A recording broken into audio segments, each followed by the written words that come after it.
તારા કુળમાં પિતા મને જન્મ મળ્યો એ મારું પરમ સૌભાગ્ય છે. તારા ખોળી મારો ઉછેર થયો ઓ મા મારું અભાગ્ય છે.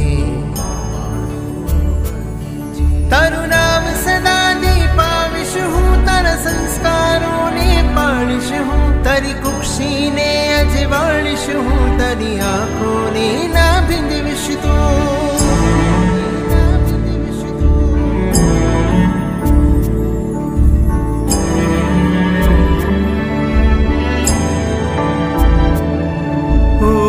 उपकारी माता पिता मुझ जन्म जीवन दाता अंतरना मुझने आशीष आपजो. प्रभु आज्ञा में संयम हो, गुरु आज्ञा में जीवन हो,